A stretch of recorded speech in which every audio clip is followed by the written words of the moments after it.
E aí, pessoal, tudo bem? Bom dia, são aí 11h40 da manhã, tá? Nós teremos aqui a nossa primeira aula de física, a primeira aula online aqui no Educast, por causa dessa pandemia, beleza? Esse PDF aqui, na verdade é um PowerPoint, um PDF, tanto faz, vai ser disponibilizado para vocês aí no Google Classroom, beleza?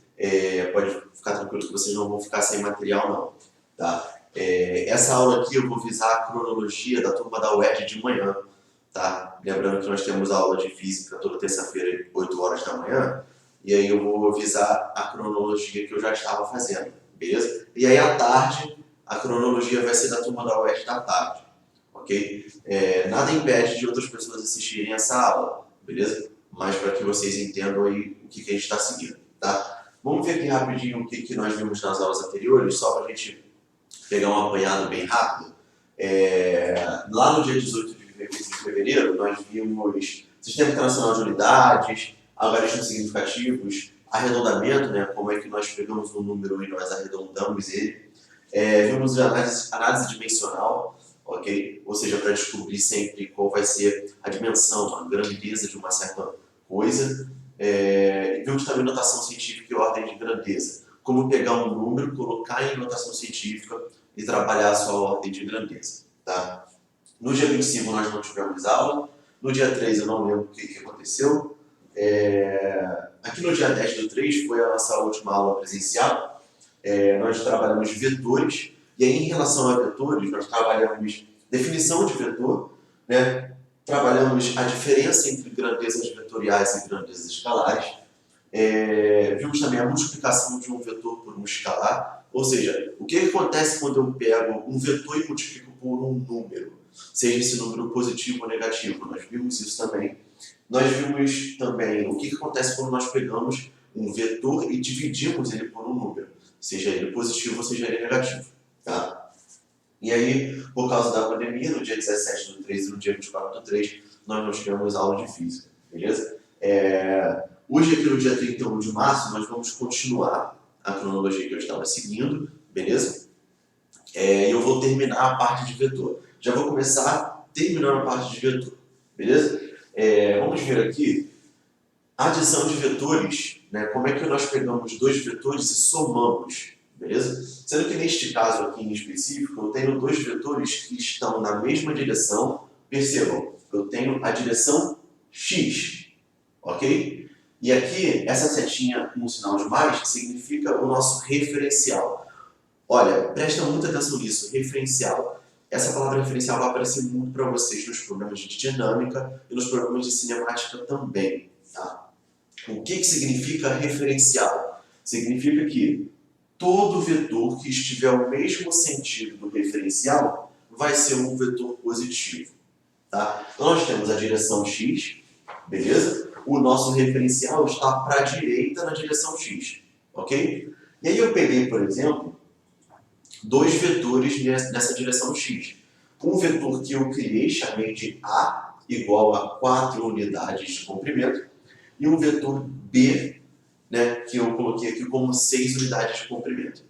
E aí o que eu quero fazer com esses vetores? Eu quero somar esses vetores que possuem a mesma direção e, percebam, possuem o mesmo sentido. Os dois estão com sentido para a direita, tá? E aí, como é que eu faço para somar esses vetores? Ora, é o caso mais simples. Eu simplesmente pego e somo, coloco um do lado do outro. E quando eu pegar o vetor A com o vetor B, eu vou ter um vetor que eu vou chamar de vetor resultante, certo? De 10 unidades, ok? É o caso mais simples. Vetores de mesma direção e de mesmo sentido, beleza? Vai nos resultar um vetor A mais B de 10 unidades, ou seja, 4 mais 6. Ok? Agora eu tenho vetores que ainda estão na mesma direção, nesse meu exemplo. Esses vetores ainda estão na mesma direção, porém, eles estão em sentidos contrários, em sentidos opostos. Tá? O nosso primeiro vetor aqui é o vetor A, que está na direção x, beleza? E está a favor do referencial, ele está para a direita. Tá? Eu tenho outro vetor que é o vetor menos b. Lucas, por que menos b? Porque esse vetor está contra o meu referencial. Esse vetor está para a esquerda e o meu referencial está para a direita. Então esse vetor vai possuir um sentido oposto ao referencial da direção x. Por isso que eu chamei de menos b. Ok? E aí, calma aí, deixa eu ver aqui. Acho que eu voltei. Tá. E aí, o que eu vou fazer? Eu vou querer somar esses vetores. Então, eu tenho dois vetores que estão na mesma direção. Porém, eles possuem sentidos opostos. E aí, olha o que eu vou fazer. Eu vou colocar, se eu colocar um embaixo do outro, eu vejo que o vetor B é 2 unidades maior do que o vetor A. Então, o vetor B meio que ganha do vetor A, entre aspas, e eu tenho um vetor resultante, um vetor de soma, para a esquerda, ok? De 2 unidades de comprimento. Tá? Porque o vetor B ele possui 6 unidades e o vetor A possui 4. Então, eu terei como resultante um vetor que no caso aqui é menos A mais B. Né? Por que esse menos? Porque o vetor resultante ele está contra o referencial positivo. Tá? E o vetor, quando está contra o referencial positivo, ele vai receber um sinal de menos para indicar esse sentido que é o oposto. E 2 unidades, porque 6 menos 4 dá 2. Beleza? Vamos lá. Outro exemplo de soma de vetores de mesma direção, porém com sentidos opostos. Eu tenho aqui um vetor A, que é 4 unidades de comprimento, e o vetor B, que é 3 unidades de comprimento. Na verdade, é um vetor menos B. Os dois estão na direção x, ok? Porém, A está a favor do referencial, ou seja, A é um vetor positivo, e B está contra o referencial. B é um vetor negativo. Tá? E aí, quando eu somar A com B, eu praticamente vou fazer uma subtração. Por quê? Porque eu vou pegar 3 unidades e tirar de 4. Ok? Tirar de 4 unidades. E aí eu terei como consequência, aqui está errado, deveria ser 1 unidade, não 3. Tá? Percebam? Aqui deveria ser 1 unidade. Por quê? Porque fica 4 menos 3. 4 menos 3 me dá um vetor de 1 unidade. Agora, em qual sentido? O sentido vai ser para a direita. Beleza? O sentido vai ser para a direita. E é um sentido positivo. Aqui também deveria ser positivo. Tá? Eu coloquei errado. Então, seria um sentido positivo para a direita, beleza? Com 1 unidade de comprimento. Ok? Esse seria o nosso vetor resultante nessa ocasião. Tá? Porém, nem tudo são flores. Tá? O que acontece? Nem sempre eu vou ter, e isso é importante quando nós começarmos a tratar de leis de Newton mais para frente, nem sempre eu vou ter vetores que estão na mesma direção. Muitas das ocasiões, em muitos dos casos, nós teremos vetores que estão em direções completamente distintas. E aí eu vou precisar, em muitos dos casos, realizar essa soma vetorial. E aí eu vou mostrar aqui para vocês como vocês têm que proceder quando vocês encontrarem esse tipo de situação. Olha só, nesse meu exemplo, eu tenho um vetor que eu chamei de A, beleza? E ele está na direção R. Essa é a direção R. Então, a direção é R e o vetor é A. Tá? E eu tenho um vetor B que está na direção S. Beleza? Direção S, vetor B. Eu criei e agora eu quero fazer uma soma com esses dois vetores. Como nós vamos proceder? Primeiro, eu vou colocar os vetores, as suas origens coladas uma com a outra. Então, por exemplo, eu tenho aqui a origem do vetor A. Eu tenho aqui a origem do vetor B. Beleza? Eu vou pegar e colocar origem com origem. Ok? A e B. Beleza? E aí o que eu vou fazer? Eu vou traçar uma reta paralela a cada vetor.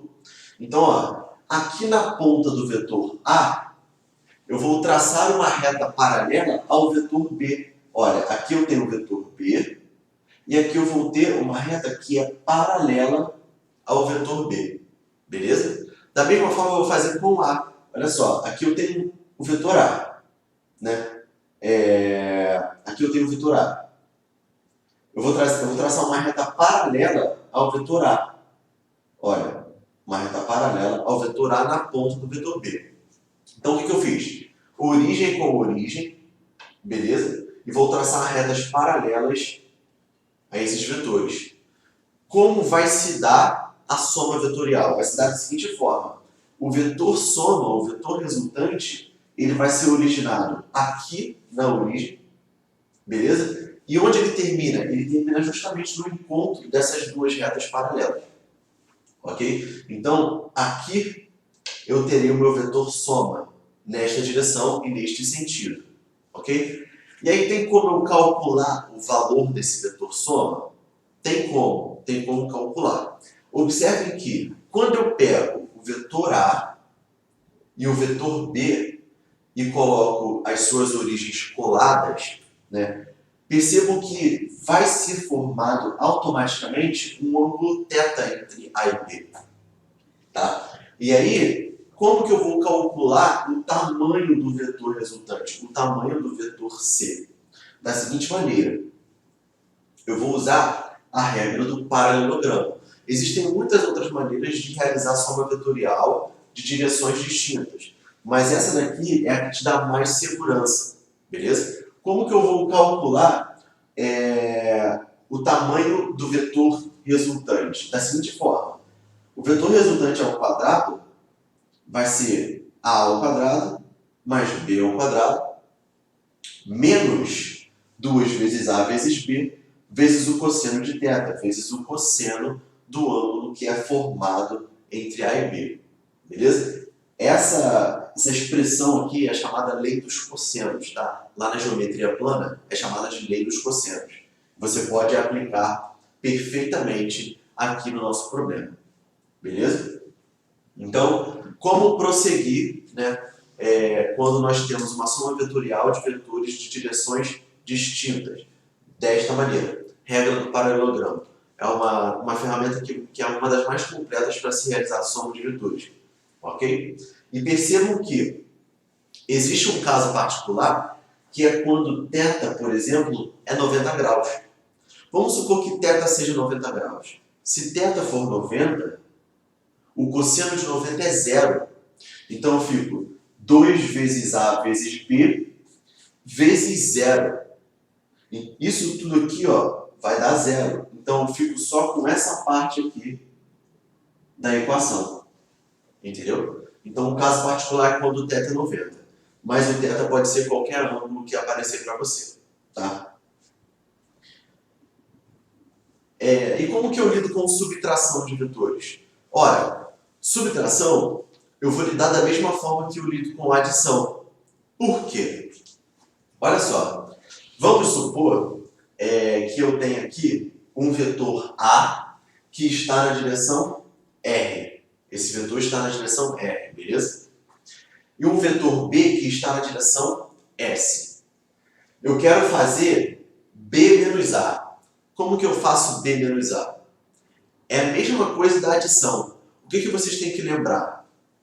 Que fazer B menos A é eu pegar o vetor A. Ó, olha só o sentido do vetor A. Eu vou pegar esse vetor A e multiplicar por menos 1. E o que acontece quando nós multiplicamos um vetor por um número negativo? O sentido desse vetor é invertido. Então, ó, eu tenho menos A. Na verdade, aqui eu tenho A, né? Se eu fizer B menos A, certo? Eu estou pegando o vetor A e multiplicando por menos 1. Então, o vetor A vai ter o seu sentido invertido. Beleza? O sentido de B vai ser mantido. O sentido de A vai ser invertido. E aí, a partir daqui, eu realizo uma soma vetorial. O que acontece? Eu vou traçar retas paralelas aos vetores. Ok? Aqui está a reta paralela ao vetor B. Aqui está a reta paralela ao vetor A.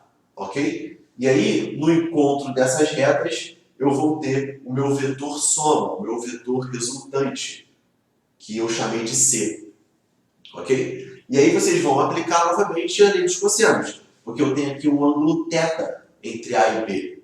Tá? E aí, se eu aplicar a regra do paralelogramo, através das leis dos cossenos, eu consigo calcular o valor de C. Beleza, pessoal? Vamos lá. Eu vou mostrar aqui uma técnica também de vetores que vocês precisam muito, principalmente quando nós começarmos a lidar com o plano inclinado. Tá? Lá nas leis de Newton, por exemplo, vocês vão lidar com o plano inclinado e vocês vão ter que fazer muito o que nós chamamos de decomposição de força ou projeção de força. Tá? E como é que funciona isso? Olha só, imagine que eu tenho um vetor que eu chamei de V. Eu chamei esse vetor aqui de V. Tá? E aí, o que eu vou fazer? Eu vou pensar em duas direções, dois eixos. Eu vou pensar na direção X e eu vou pensar na direção Y. Beleza? E aí, quando eu pego o vetor V e coloco na origem do plano cartesiano X e Y, eu percebo que esse vetor V ele não está na direção X e ele não está na direção Y. E isso é um problema para o estudo de um vetor, porque se torna o estudo desse vetor muito complicado. Tá? Então, recapitulando, eu tenho um vetor V qualquer, que eu criei, e aí quando eu coloco esse vetor no plano cartesiano XY, eu percebo que esse vetor não está nem em X e não está em Y. E no que consiste a técnica da decomposição? Consiste em você fazer com que o vetor V possua um valor na direção X e também possua um valor na direção Y. Tá? E como é que funciona isso? Eu vou ter aqui um vetor V, e neste exemplo, o vetor V possui um ângulo θ entre ele e a direção X. Tá? E aí, olha só, eu tenho V. Quando eu projetar V em X, eu vou ter Vx. Vx é a projeção do vetor V na direção X. Da mesma forma, eu vou ter Y. Vy é a projeção do vetor V na direção Y. Beleza? E aí possui uma maneira de nós calcularmos Vx e Vy. Como que nós calculamos? Da seguinte forma. O Vx vai ser igual ao produto entre V e o cosseno do ângulo, beleza? V cosseno de θ. E o Vy? O Vy vai ser V vezes o seno de θ, beleza? Aí você me pergunta, Lucas, vai ser sempre assim? Não, não vai ser sempre assim. Por quê? Porque vai depender muito de onde o seu ângulo está localizado. Por exemplo, aqui eu tenho um ângulo localizado entre V e Vx. Então, existe até um macetinho, entre aspas, que o pessoal gosta de chamar, que Vx ele está colado, olha só, o Vx está colado com o ângulo θ. E quando o Vx está colado com o ângulo θ, o seu cálculo vai ser dado por V cosseno θ. Beleza? Se a gente perceber aqui que o Vy está sem o θ, o Vy não tem θ com ele, ou seja, o Vy vai ser V seno de θ. É um macetezinho para vocês aí meio que decorarem essa técnica. Mas, por exemplo, se eu mudar a posição desse ângulo, o que acontece? Olha só, se eu pegar o ângulo θ e agora colocar entre V e Vy, tá? O que acontece? Como que eu vou calcular Vx e como que eu vou calcular Vy? O Vx agora está sem o θ. Então, o Vx vai ser V seno de θ. Beleza? O Vy está com o θ, está colado no θ. Então, o Vy vai ser V cosseno de θ. Tá? Existe uma explicação muito simples para isso aqui. Através de geometria plana, você usa relações trigonométricas de seno e cosseno para você provar essa relação. Mas aí não cabe aqui gastar nosso tempo com isso. Tá? Então, a partir de agora, vocês têm que aprender a utilizar essa ferramenta de decomposição. Vocês precisam dominar a ferramenta da projeção de um vetor. Tá? Porque vocês vão precisar muito disso mais para frente. Beleza? Vamos lá. Agora, nós vamos começar aqui estudando a cinemática. Tá? A cinemática é a parte da física que vai estudar o movimento dos corpos. Tá? É a parte da física que vai analisar como se dá o movimento dos corpos. Beleza? E aí, olha só, o que eu coloquei aqui para vocês de cara? Uns conceitos iniciais e o nosso movimento retilíneo e uniforme. Tá? Por que esse nome, movimento retilíneo e uniforme? Ora, retilíneo é porque o movimento vai ser dado em linha reta. Uniforme é porque a sua velocidade vai ser constante. A velocidade do corpo vai ser sempre a mesma. Beleza? Então vamos lá. Eu tenho aqui um movimento que eu descrevi nesse desenho. Tá? Espero que vocês estejam conseguindo ver. Esse movimento, como é que se dá ele? Eu tenho a direção X, certo? A direção X. Eu tenho um referencial para a direita, ou seja, qualquer vetor que estiver para a direita vai ser um vetor positivo. E aí eu tenho aqui um corpo qualquer que eu coloquei um bloco, tá? Mas pode ser qualquer coisa, pode ser um carro, pode ser você, pode ser, sei lá, uma ave, pode ser qualquer coisa que esteja se movendo com velocidade constante, tá?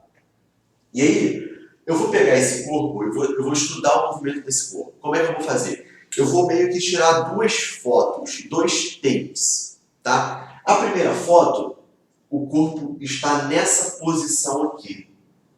Então, quando eu tirei a primeira foto, o corpo estava numa posição que eu chamei de posição inicial, o nosso S0, tá? S0 de posição inicial, beleza? E aí, quando eu tirei essa foto, eu tirei em um instante. E esse instante eu vou chamar de T0, que é o instante inicial. Beleza? Então o corpo foi o seu movimento, eu tirei a primeira foto, o primeiro take. E aí eu vou tirar a segunda foto, o segundo take do movimento. A segunda foto está aqui, ó. E aí quando eu tirar a segunda foto, o corpo vai estar na sua posição final e o tempo eu vou chamar de tempo final. O instante que eu tirei essa foto vai ser o instante final. E aí eu vou pegar o intervalo dessas duas fotos e vou estudar o movimento entre eles. Beleza? O que a gente percebe aqui?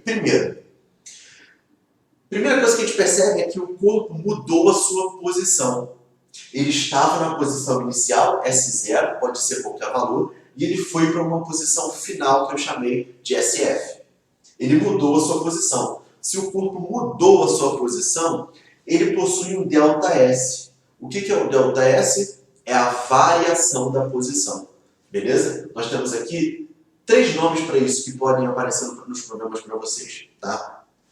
Deslocamento, variação da posição e espaço percorrido. Tá? E vai ser o nosso ΔS. Beleza? Nós temos aqui a variação da posição do corpo. Eu tenho aqui também o seguinte: o corpo levou um determinado tempo para mudar a sua posição. Por exemplo, se eu sair daqui e for para lá, eu vou mudar a minha posição e eu vou levar um tempo para fazer isso. Então eu vejo aqui que eu tenho uma variação temporal, que eu chamei de ΔT. Beleza? Então falamos por enquanto de posição, certo? É a posição do corpo. Falamos sobre instante, falamos sobre variação da posição e variação do tempo. Tá? E aí, o que eu quero que vocês percebam? O que é esse delta aqui? Esse triângulo se chama delta.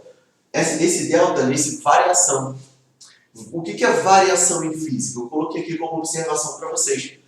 Variação em física é sempre alguma coisa final menos inicial. Então, a variação de alguma coisa é alguma coisa final menos inicial. Ou seja, a variação da posição vai ser a posição final menos a posição inicial. Certo? A variação temporal vai ser o tempo final menos o tempo inicial. Beleza? E aí eu tenho aqui um movimento que é retilíneo e uniforme. Um movimento que ocorre em linha reta, na direção X, e a sua velocidade é constante. A sua velocidade não muda. Tem sempre o mesmo valor. E esse movimento vai ser dado através de uma variação de posição e de uma variação temporal. Tá? E olha só, olha o que eu vou fazer. Percebam o seguinte, se eu pegar a minha variação da posição e dividir pela variação temporal, ou seja, se eu pegar o ΔS e dividir pelo ΔT, eu vou ter um novo conceito na física chamado de velocidade média. Tá? Velocidade média é com qual velocidade o corpo se moveu em todo momento. É uma velocidade que é constante, ela não muda, ela não varia, tem sempre o mesmo valor. Por exemplo, um carro se movendo a 20 km por hora para sempre, certo? Nunca vai mudar a sua velocidade. Então, se eu fizer essa razão de ΔS dividido por ΔT, eu vou ter a velocidade média do corpo, tá? E aí, olha só, o que eu quero mostrar para vocês neste movimento aqui? Vamos recapitular. Eu tenho a direção X, o nosso referencial está para a direita, o corpo está se movendo para a direita, a favor do referencial, a sua velocidade é positiva. Eu tenho uma variação de posição e eu tenho uma variação temporal. Percebam, esse movimento em específico vai ser denominado movimento progressivo. Movimento progressivo. Por quê? Quando você olha para um problema, tem algumas características que você pode tirar como conclusão de que aquele movimento é progressivo. Por exemplo, a variação da posição do corpo é maior do que zero. Isso define um movimento progressivo. Vamos observar aqui, olha. Eu tenho aqui a direção X, beleza? Se eu tenho aqui o crescimento de X para a direita, ou seja, quanto mais para a direita, maior o valor. Se eu realizar aqui o ΔS, se eu calcular o ΔS, eu vou fazer SF menos S0, certo? Final menos inicial.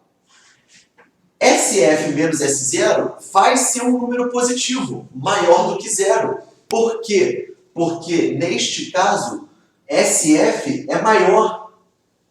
Deixa eu voltar aqui. Cristiano.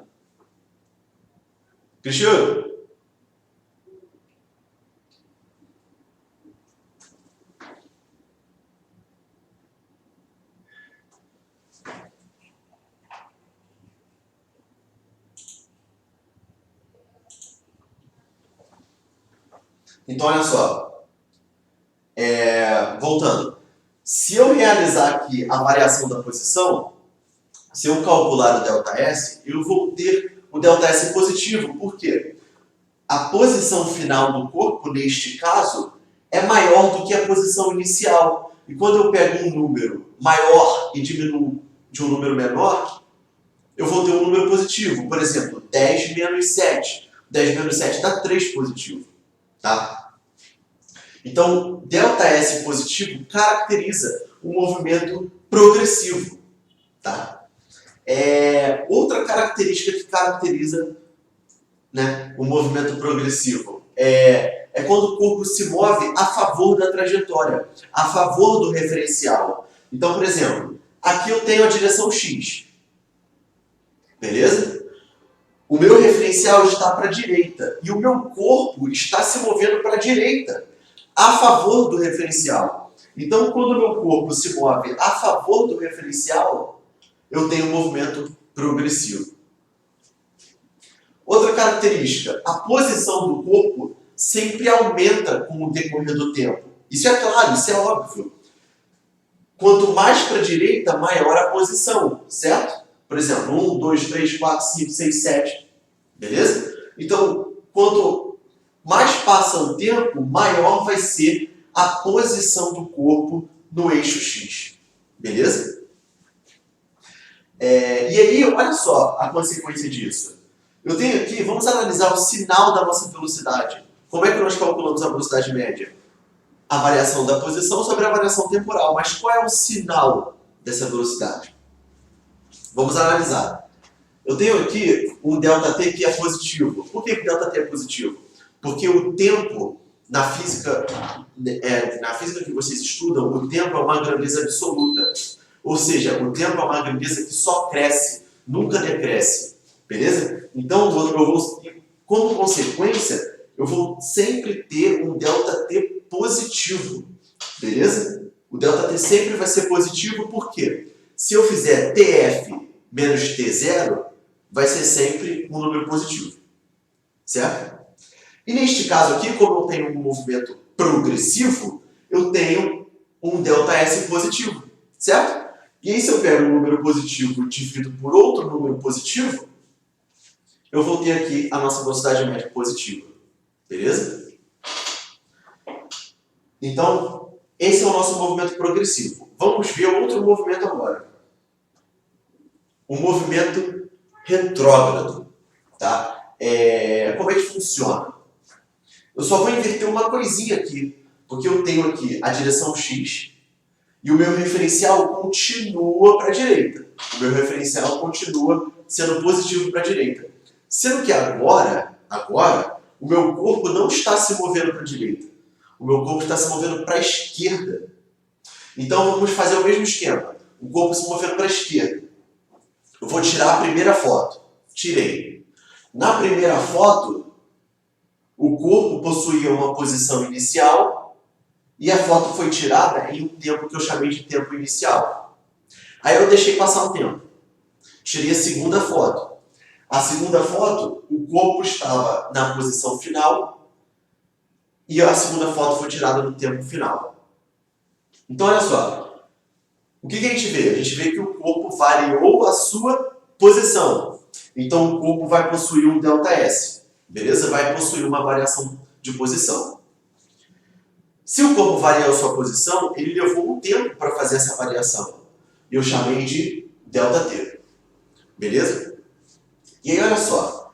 Vamos analisar esse movimento. Se eu calcular o ΔS desse corpo, olha só, preste atenção. O que é ΔS? É a variação da posição. A posição final menos inicial. Se eu fizer a posição final menos a posição inicial, eu vou ter um número negativo. Porque o meu referencial está para a direita. Quanto mais para a direita, maior o número. Certo? Então vamos pegar valores. Vamos supor que aqui seja 5 e aqui seja 10. Como que vai ficar a variação da posição? 5 menos 10. E 5 menos 10 me dá um número negativo, menos 5. Então agora eu não tenho mais um movimento progressivo. Eu tenho um movimento que nós vamos chamar de retrógrado. Um movimento que possui uma variação de posição que é menor do que zero. É negativo. Beleza? Existe outra palavra também, só que é muito pouco usada, que é a palavra regressivo. Tá? Um movimento regressivo, mas não é muito usado em física. Tá? Essa palavra aqui, retrógrado, é a palavra para esse movimento. Beleza? Um movimento que possui variação de posição negativa. E aí, outra característica. Em um movimento retrógrado, o corpo se move contra o referencial. Isso está claro aqui pra gente. Aqui está a nossa direção X. O nosso referencial para a direita. O corpo se move contra o referencial. O corpo está se movendo para a esquerda. Ok? E aí, a posição do corpo vai diminuir com o decorrer do tempo. É óbvio, porque ele está diminuindo a sua posição. Lembra do exemplo numérico? Aqui vai ser 10, vai passar um tempo, aqui vai ser 5. Certo? Quanto mais para a esquerda, menor a posição do corpo. Ok? E outra característica é a sua velocidade. O que mais vai definir o movimento retrógrado? A velocidade do corpo. Por quê? A velocidade do corpo, neste caso, vai ser uma velocidade negativa. Por quê? Eu tenho aqui um ΔT, lembram? ΔT é sempre positivo, é uma grandeza absoluta. Então vai ser positivo. No movimento retrógrado, a variação da posição é negativa. Então, quando eu tenho um número negativo dividido por um número positivo, eu tenho como resultado um outro número negativo. E aí a nossa velocidade vai ser negativa. Tá? Essas são as características que definem o movimento retrógrado. Beleza? E a gente está quase finalizando. Vamos falar sobre a unidade de velocidade, beleza? E é bem tranquilo, a partir do momento que vocês já entendem sobre análise dimensional, existem aí vários problemas de análise dimensional na UERJ, tá? Como é que eu analiso a dimensão da velocidade média? Ora, lembram, a velocidade média é calculada através do ΔS dividido pelo ΔT, beleza? O ΔS é uma grandeza de comprimento. E comprimento no sistema internacional possui unidade metro. O ΔT é uma grandeza de tempo. E tempo no sistema internacional possui uma unidade segundo. Então a unidade de velocidade média no sistema internacional vai ser metro por segundo. Beleza? A observação é a seguinte: nem sempre a unidade vai vir no sistema internacional. Então, muitas das vezes, eu vou ter aqui uma unidade que nós conhecemos como quilômetro por hora. É uma unidade muito usual, muito comum no nosso dia a dia. Por exemplo, o seu carro se move em quilômetro por hora de unidade de velocidade. Tá? Quando você pega lá o velocímetro, está em quilômetros por hora. Beleza? E aí, como é que eu faço, caso eu necessite, caso eu precise, como é que eu faço essas transformações, né, de metro por segundo para quilômetro por hora? Se eu quiser transformar de metro por segundo para quilômetro por hora, eu vou multiplicar o número por 3,6. Tá? E se eu quiser transformar de quilômetro por hora para metro por segundo, eu vou dividir o número por 3,6. Beleza? Existe uma explicação para isso, mas também, infelizmente, nós não temos tempo. Mas é bem tranquilo você entender o porquê que é 3,6. Tá? Vamos lá. Vamos ver agora gráficos do MRU. Gráficos do movimento retilíneo e uniforme. Tá? O primeiro gráfico que eu tenho aqui é um gráfico posição por tempo. O que esse gráfico me diz? Como que a posição de um corpo vai se comportar com o decorrer do tempo. Então aqui no eixo horizontal eu tenho tempo, no eixo vertical eu tenho a posição.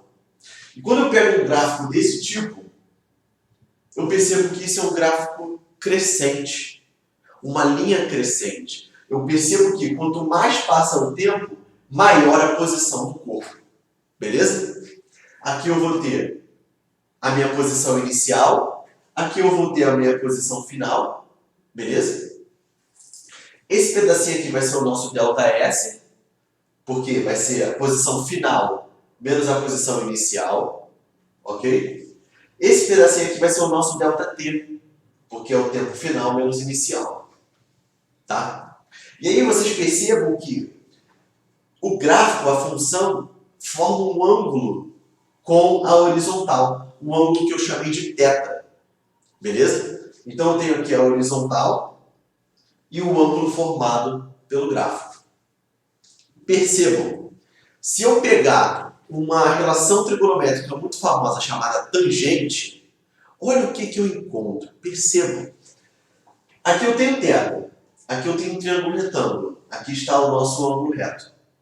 Se eu calcular a tangente de θ, lembra como é que nós calculamos a tangente de um ângulo? Vai ser o cateto oposto sobre o cateto adjacente. Sendo que quem é o cateto oposto? ΔS. E quem é o cateto adjacente? ΔT.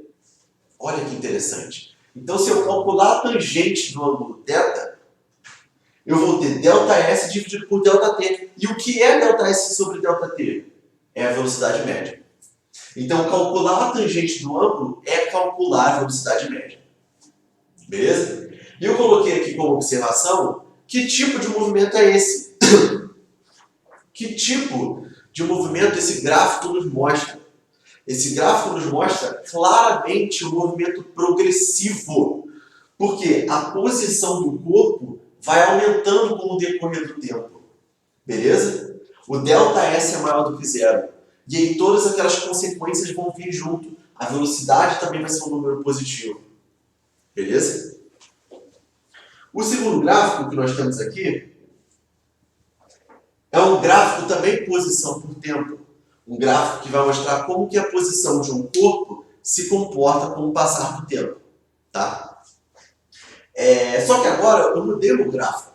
Eu não tenho mais um gráfico, uma função crescente. Eu tenho uma função decrescente. Olha. Então eu tenho aqui na horizontal o eixo do tempo, na vertical o eixo da posição, e eu tenho aqui que a posição do corpo vai diminuindo com o passar do tempo. Tá? Aqui eu tenho a posição inicial, e eu vou ter aqui o meu ΔS. Aqui eu tenho o tempo final, eu vou ter aqui o meu ΔT.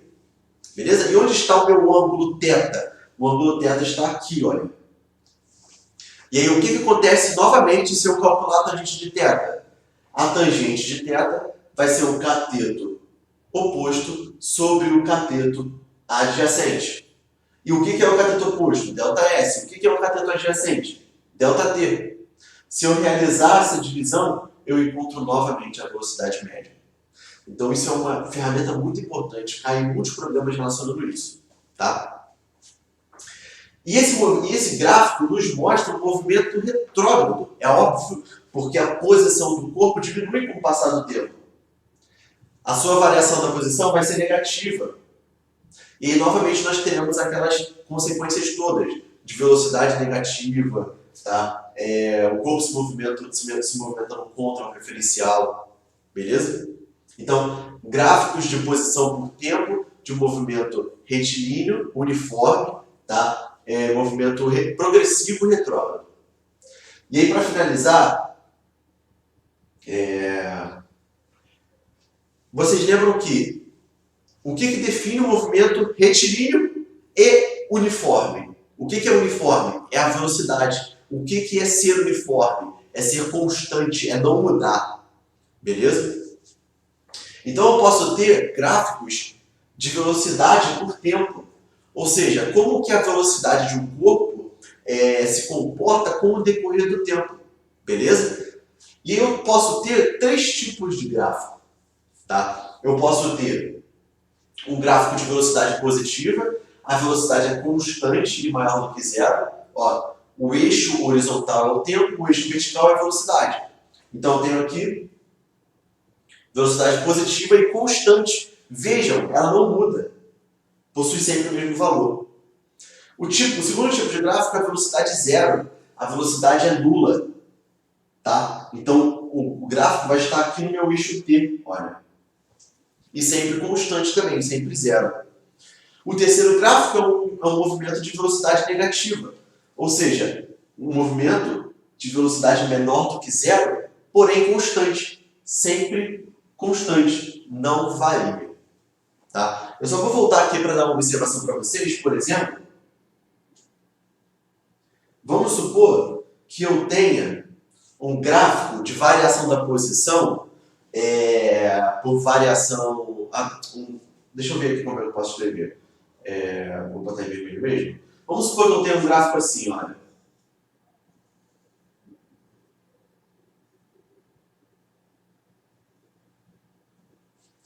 Posição por tempo.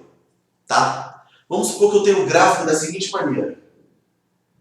Deixa eu escolher outra cor aqui. Poxa.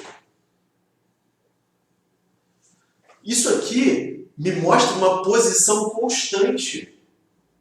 Uma posição que não muda. Olha só que interessante. Eu não tenho posição crescente, eu não tenho posição decrescente, eu tenho uma posição constante. Quando você olha para esse gráfico, o que você tira como conclusão? Que o corpo está parado. O corpo não muda a sua posição. O corpo não possui movimento. O corpo possui velocidade zero. O corpo, neste gráfico, não se locomove. Tá? Pode aparecer também um gráfico tipo esse daqui para vocês. Tá, pessoal? Queria agradecer a atenção de vocês. Muito obrigado. Tá? Vou finalizando por aqui. Vamos deixar aqui o material para vocês em PDF, para que vocês tenham esse PDF. E tem um material também de um exercício só, que envolve um problema da UERJ discursivo que envolve velocidade média, beleza? Um grande abraço para vocês. Nos vemos 4 horas da tarde.